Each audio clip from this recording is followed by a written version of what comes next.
Assalamualaikum warahmatullahi wabarakatuh. Alhamdulillahi rabbil alamin. Wal 'aqibatu lil muttaqin. Wala 'udwana illa 'alal zalimin. Wassalatu wassalamu ala Rasulillah wa ala alihi wa sahbihi wa man tabi'ahu wa nasarahu wa ba'da.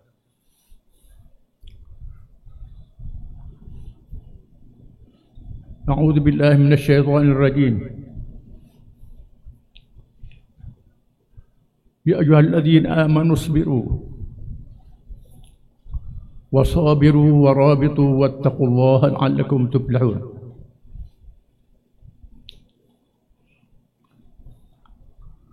Wahai orang-orang yang beriman, bersabarlah kamu dalam menghadapi ujian dalam diri kamu sendiri, dan bersabarlah kamu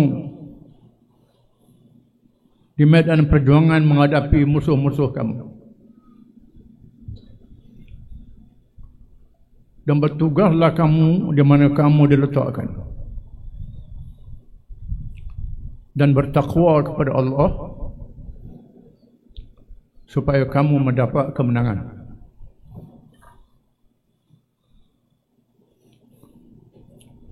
Yang berhormat pengurusi majelis, yang berhormat Datuk Idris Ahmad Naib Perdana PAS, Merakak Menteri di Jabatan Perdana Menteri Hal Ehwal Agama,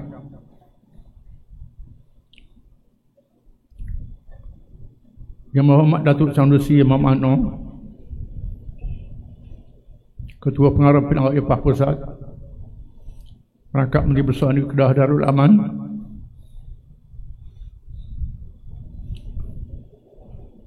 Yang Berhormat Datuk Ahmad Yahya, Sudjaya IPAH Negeri Kedah, Timbalan-timbalan Suruhjaya, Ketua-ketua Dewan, ulama muslimat dan pemuda, semua pimpinan, penyokong, hadirin hadirat yang hormati sekalian.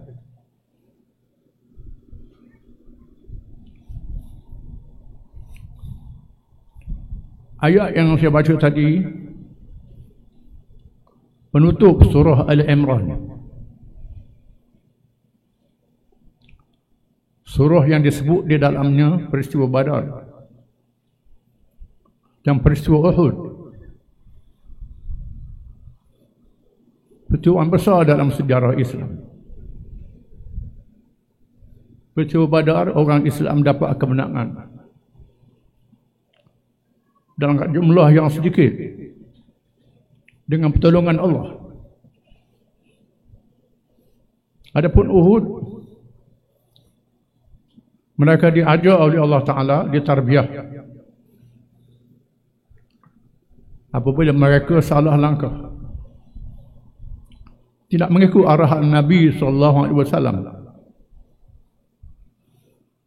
saya mengawal tempat yang strategik, menyebabkan mereka dipukul dan dibelasah sehingga gugur 70 orang para syuhada. Ramai yang luka-luka,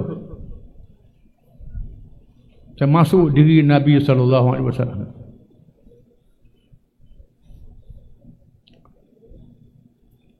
Allah menutup surah ini memberi petunjuk kepada umat Islam sehingga hari kiamat, yang melangsungkan perjuangan Islam, bahwa Islam itu akan menang, tetapi mestilah mereka memenuhi syarat-syarat kemenangan.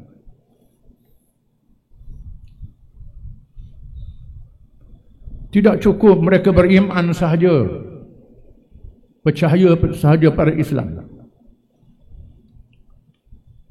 Mereka mesti bersabar menghadapi ujian diri sendiri. Ujian kalangan umat Islam sendiri. Kita berada dalam suasana orang Islam yang jahil agama, sayangkan agama, tetapi tidak menyertai perjuangan untuk memenangkan Islam, supaya Islam itu berdaulat. Islam itu memerintah negara. Kerana Nabi kita Muhammad sallallahu alaihi wasallam mengajar Islam ini bukan saja mengajar mengucap 2 kalimah syahadah, bukan saja mengajar semayang, berzikir, berdoa, bertasbih, nikah kahwin, termasuk mengajar memerintah negara. Kita memperingati peristiwa hijrah. Hijrah itu adalah perjuangan menegakkan negara yang mendaulatkan syariat Allah SWT. Membuktikan bagaimana Islam yang lahir di bumi kering kontang, wadin ghairi dhi za'in, lembah yang tak ada hasil, yang tak ada sumber ekonomi,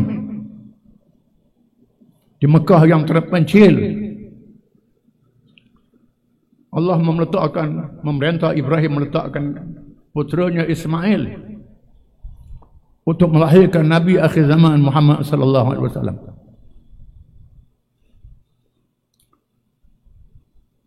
Dalam keadaan tak ada sumber ekonomi, tak ada sumber manusia, Allah kurniakan Quran mukjizat ilmu. Dengan mukjizat ilmu berjaya mencipta pemimpin-pemimpin yang paling berwibawa dalam sejarah dunia.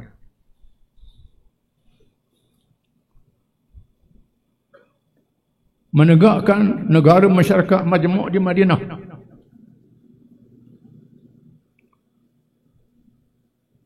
Banyak orang tak tahu Islam bukan sahaja memimpin manusia dalam ibadat, termasuk memimpin manusia dalam bertamadun.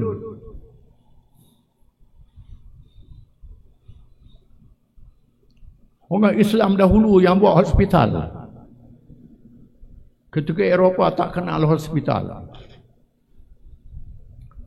Apabila Nabi SAW mengarahkan didikan khemah di Masjid Madinah untuk merawat Mu'adz bin Jabal yang cedera dalam peperangan Ahzab, untuk diberi rawatan, mudah diziarah. Itu adalah teori hospital yang pertama dalam sejarah. Kita terlepas pandang apabila Nabi SAW berhijrah dari Mekah ke Madinah. Nabi SAW menugaskan menantu sepupunya Ali bin Abi Thalib radhiyallahu anhu supaya memulangkan harta-harta simpanan penduduk Mekah yang disimpan di rumah Khadijah.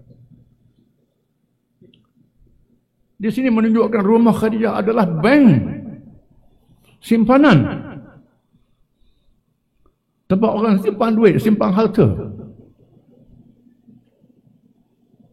menyimpan secara amanah, secara mudharabah, tidak ada riba. Nabi dihormati oleh penduduk Mekah, termasuk orang bukan Islam. Masa berhijrah, Nabi tawak pelari harta itu bersama dia ke Madinah. Pulang balik pada tuan-tuan dia. menandakan betapa amanahnya.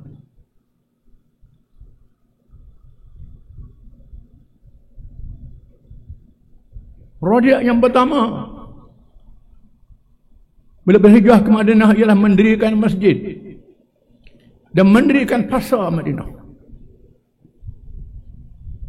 Masjid tempat sembahyang, tempat berjamaah, tempat belajar, jadi mahkamah, pusat pentadbiran. Pasar Madinah pusat perdagangan, melibatkan orang-orang Islam dan orang bukan Islam. Sehingga Madinah makmur kerana selamat daripada penipuan. Kerajaan tak ada rasuah. Kerana Nabi ajar dosa pahala ni bukan sahaja dalam masalah tinggal semayang. Semayang termasuk dalam pahala, dosa pahala dalam berniaga. Dosa pahala dalam memerintah negara. Dosa pahala dalam semua urusan. Sehingga orang bukan Islam banyak yang masuk Islam bukan dipaksa, kerana melihat baiknya Islam itu. Yang baki bersedia berada di bawah kerajaan Islam, ataupun yang dengki merancang untuk menjatuhkan Islam. Islam tak jatuh. Selepas wafatnya Nabi SAW, orang-orang Islam, para sahabat radhiyallahu anhum, memilih ketua negara dengan mesyuarat, dengan mengundi siapa yang jadi ketua negara. Ada 3 calon: Abu Bakar, Sa'ad bin Ubadah, pemimpin Ansar, dan Ali bin Abi Talib, Ahlul Bait. Akhirnya majoriti memilih Abu Bakar bila mereka dengar al-a'immatu min Quraisy, pemimpin daripada Quraisy. Quraisy adalah kaum yang mendominasi masyarakat Islam di masa itu. Begitulah pemilihan Umar, Uthman dan Ali, di mana penulisan ulama-ulama Islam dalam pemerintahan negara ini dibukukan oleh ulama-ulama kita. Dan orang-orang barat mengambilnya, mengkaji. Bila mereka jajah negeri kita, mereka bukan saja ambil hasil bumi, termasuk hasil ilmu. Dan orang barat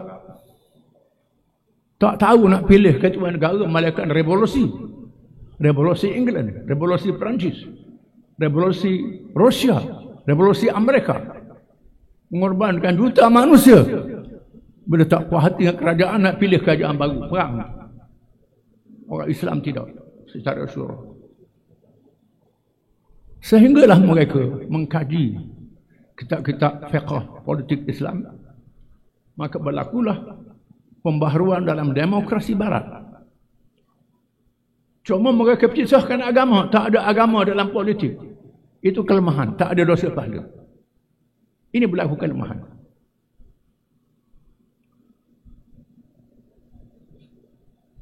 Orang Islam yang pertama buat cek pada Saifudaulah Al-Hamadani, seorang raja daerah, datang ke Baghdad. Dia menjamu bala tentera dia. Nak bayar dengan dinar, dengan dirham, terlalu berat, dipikul. Lalu ditulis pada kertas, disuruh pada tuan punya restoran supaya ambil duit di Baitul Mal. Ini muamalah cek yang pertama dalam sejarah manusia. Semua orang Islam dulu, bila Khalifah Harun al-Rashid menghadiahkan jam waktu kepada Salman, seorang raja di Eropah. Salman takut nak mendekati jam. kerana takut sihir orang Islam. Kebebalan orang barat di masa itu, orang Islam sudah bertamadun.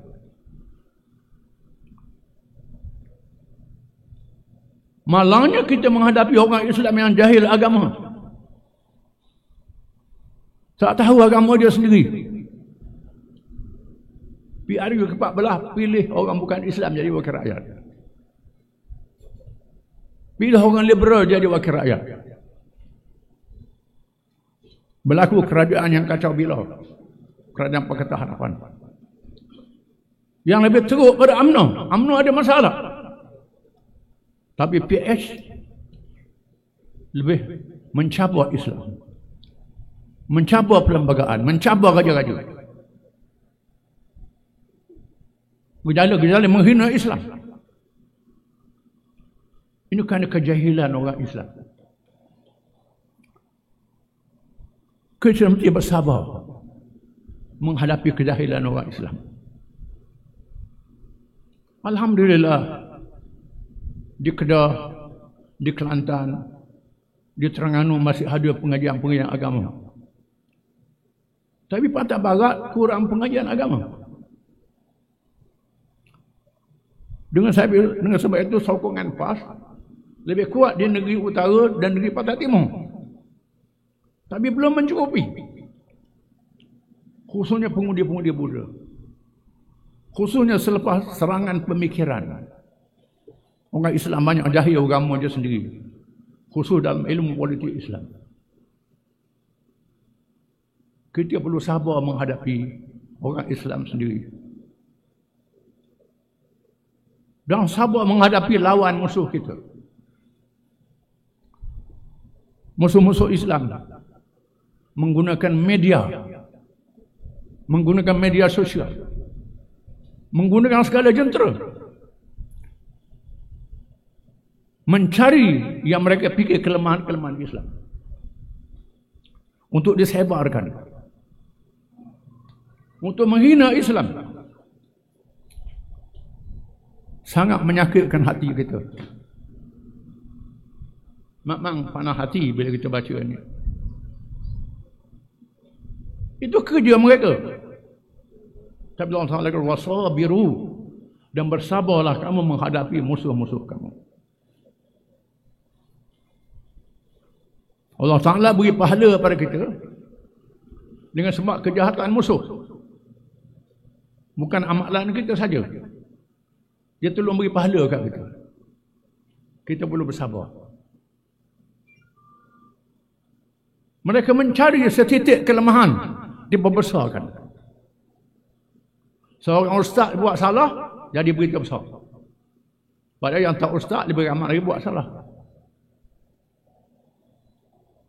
Ustaz bukan malaikat.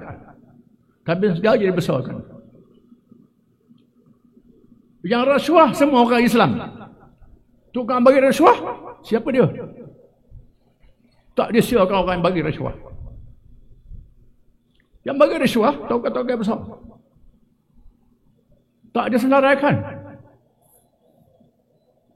Ini berlaku. Kita orang Islam menghadapi ujian ini.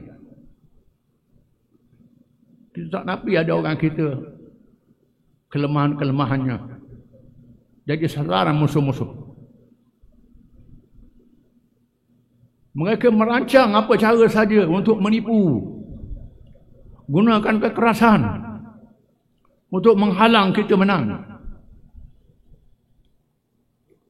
Mereka tak bagi kita berkuasa. Tak mahu kita jadi parti kuat, parti gagah. Parti yang memimpin kerajaan. Sekarang jadi pembangkang saja. Tak cukup Allah Ta'ala memerintah kita liyuzhirahu ala dini kullih, untuk menzahirkan Islam ini mengatasi segala yang lain. Ini tanggungjawab kita memenangkan Islam, mendaulatkan Islam. Allah Ta'ala janji nak bagi kemenangan. Mesti sabar menghadapi kejahatan lawan kita. Kita mesti bijak. Warabitu ribat. Ribat ni termasuklah tunggu sembahyang jemaah. untuk beribadat. Tunggu majlis ilmu, menyediakan kekuatan. Ribat tunggu pengkalan dalam perjuangan Islam di sempadan, keselamatan, pembekalan muslimin, muslimat. Ada tugas-tugas dia dalam perjuangan. Ini ribat. Nabi sebut ribatu yaumin fi sabilillah khairum minad dunya wa ma fiha. Bertugas satu hari kerana memenangkan agama Allah lebih baik dari dunia dan segala isinya. Ini kelebihan ribat. Kelebihan bertugas dalam perjuangan Islam. Bertugas tubuh cawangan, bertugas kuatkan penabiran, bertugas macam-macam tugas termasuk keselamatan. Ini ribat.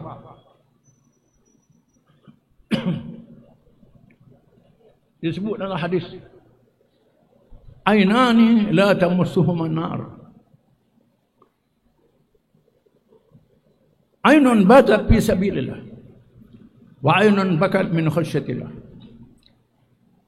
Dua mata yang tak sentuh api neraka, Nabi kata. Mata yang berjaga kerana perjuangan, mata yang menangis kerana takut kerana Allah. Mata yang berjaga dulu, yang kedua barulah mata yang menangis kerana takut kerana Allah. Besarnya makna perjuangan Islam, bertugas dalam perjuangan Islam.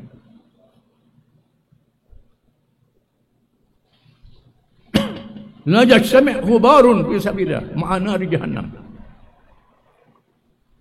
Tak berhimpun debu-debu yang melekat pada jasad orang berjuang untuk memenangkan Islam dengan api neraka. Debu-debu yang lekat pada tubuh kita kerana perjuangan Islam jadi saksi selamat daripada api neraka. Oleh kerana itu, penyertaan dalam perjuangan Islam ini tidak mudah. Jangan anggap mudah.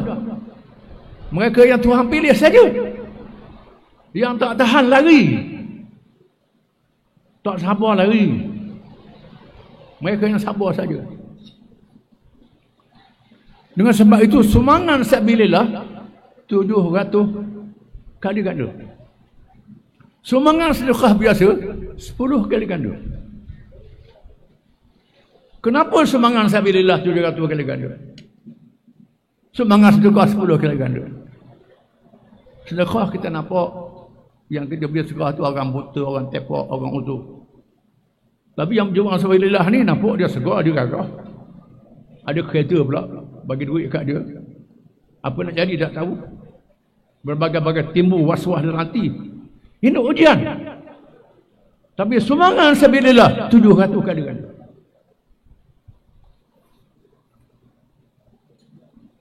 Beza dengan sumbangan yang lain, menandakan besarnya bahagian perjuangan Islam. Kemudian wattaqullah, bertakwa kepada Allah dalam menjalankan kerja Islam. Kita bersih taat kepada Allah Ta'ala. Jangan tinggal ibadat, jangan buat maksiat.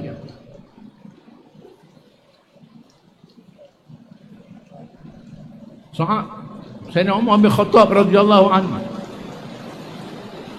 berpesan kepada Sa'ad bin Abi Waqqas yang dilantik jadi penglima tentera Islam menghadapi Parsi. Sayyidina Umar kata, wahai Sa'ad, aku pesan padamu supaya bertakwa kepada Allah, kerana kemenangan kita dengan maksiat yang dilakukan oleh musuh. Kalau kamu buat maksiat sama dengan musuh, jumlah kamu tak sama dengan mereka. Duit kamu tak banyak macam mereka. Kesihatan kamu tak seperti mereka. Allah tak tolong kamu, kamu dikalahkan oleh mereka. Dengan bertakwa kita mendapat kemenangan.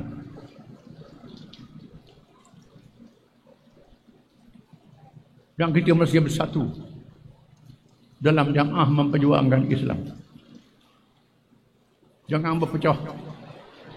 Kalau kita sembahyang, saf kena betul. rapatkan saf, renggang saf, syaitan boleh masuk. Perjuangan Islam macam tu juga, mesti bersatu. Berbeza pendapat tak jadi salah. Beza pendapat,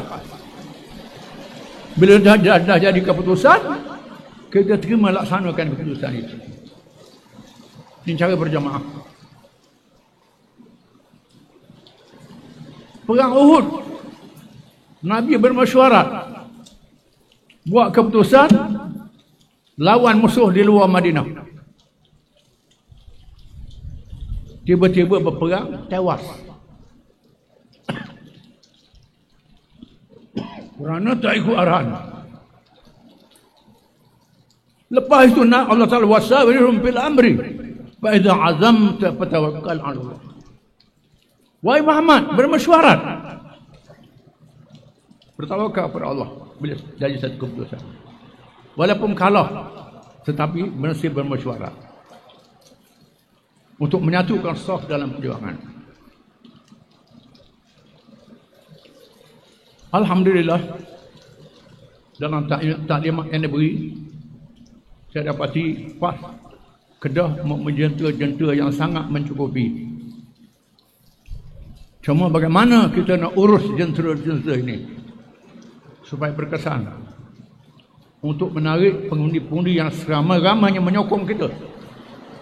Kalau boleh, kita memerintah bersendirian di Kedah, bukan kita menumpang kerajaan campuran. Orang tumpang kita, kita menguasai kerajaan itu. Seboleh-bolehnya begitu. Kedah boleh, insya-Allah. Dan saya kata cukup sekadar itu. Mudah-mudahan Allah Ta'ala berkati majlis kita. Siru ala barakatillah. Wassalamualaikum warahmatullahi wabarakatuh.